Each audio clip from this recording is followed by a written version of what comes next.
Hello friends, welcome to my channel. இன்னைக்கு இந்த வீடியோல நம்ம என்ன பார்க்க போறோம் அப்படினா ரொம்ப ஈஸியான ரொம்பவே ஹெல்தியான முட்டைகோஸ் பொரியல் தான் பார்க்க போறோம். இந்த பொரியல் செய்யறதுக்கு வெறும் 5 நிமிஷம் இருந்தா போதும். வாங்க இந்த முட்டைகோஸ் பொரியல் எப்படி செய்யறதுன்னு வீடியோல பார்க்கலாம். அதுக்கு முதல்ல ஒரு கடாயில 2 ஸ்பூன் எண்ணெய் ஊத்திக்கங்க. எண்ணெய் ஹீட் ஆனதுக்கு அப்புறமா 1/2 ஸ்பூன் கடுகு, 1/2 டீஸ்பூன் உளுந்தம் பருப்பு ஆட் பண்ணிக்கங்க. இது ரெண்டும் நல்லா ஃப்ரை ஆகணும்.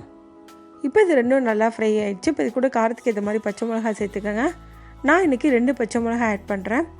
கூடவே கொஞ்சமாக கருவேப்பிலை. இது எல்லாமே ஃப்ரை ஆனதுக்கப்புறமா வெங்காயத்தை ஆட் பண்ணிக்கோங்க.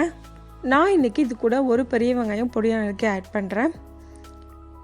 இது எல்லாத்தையும் சேர்த்து நல்லா ஃப்ரை பண்ணிக்கோங்க. வெங்காயத்தோட கலர் லைட்டாக சேஞ்ச் ஆனால் போதும், ரொம்ப நேரம் ஃப்ரை பண்ண வேண்டிய அவசியம் இல்லை. இப்போ வெங்காயம் நல்லா ஃப்ரை ஆயிடுச்சு. இப்போ இதில் பொடியாக நறுக்கிற முட்டைக்கோஸ் ஆட் பண்ணிடலாம். நான் இன்றைக்கி 1/4 கிலோ அளவுக்கு முட்டைக்கோஸ் எடுத்திருக்கேன். இது கூடவே ஒரு 50 கிராம் அளவுக்கு பாசிப்பருப்பை நல்லா கழுவிட்டு ஒரு 10 நிமிஷம் ஊற வச்சு ஆட் பண்ணிக்கோங்க.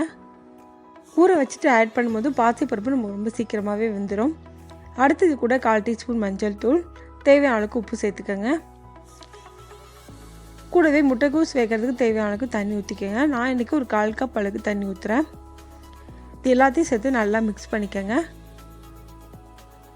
நம்ம சேர்த்த பாசிப்பருப்பு அடியில் போகணும், அது மாதிரி நல்லா மிக்ஸ் பண்ணி விட்டுக்கோங்க. அப்படி நம்ம மிக்ஸ் பண்ணி விடும்போது தான் பாசிப்பருப்பு ரொம்ப சீக்கிரமாக குக் ஆகும். இப்போ நல்லா மிக்ஸ் பண்ணியாச்சு. இப்போ இதை மூடி மீடியம் ஃப்ளேமில் ஒரு 4லேருந்து 5 நிமிஷம் போல் வேக வச்சுக்கலாம்.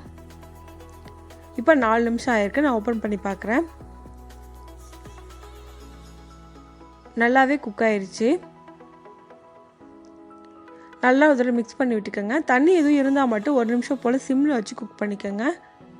இந்த அளவுக்கு வெந்ததுக்கப்புறமா நீங்கள் மீடியம் ஃப்ளேம்லேயோ ஹைலியோ வச்சிங்க அப்படின்னா அடியில் பிடிக்கிறதுக்கு சான்சஸ் இருக்குது. சிம்மில் வச்சு குக் பண்ணிவிட்டு நல்லா தண்ணி ட்ரை ஆனதுக்கப்புறமா அடுப்பை ஆஃப் பண்ணிடுங்க. இப்போ தண்ணி எனக்கு நல்லாவே ட்ரை ஆகிடுச்சு. முட்டைக்கோஸ் பாசிப்பருப்பு எல்லாமே நல்லாவே குக் ஆகிடுச்சு. நான் அடுப்பை ஆஃப் பண்ணிடுறேன். ரொம்ப ஈஸியான இந்த முட்டைக்கோஸ் பொரியல் இதே மெத்தடில் நீங்களும் செஞ்சு பாருங்கள்.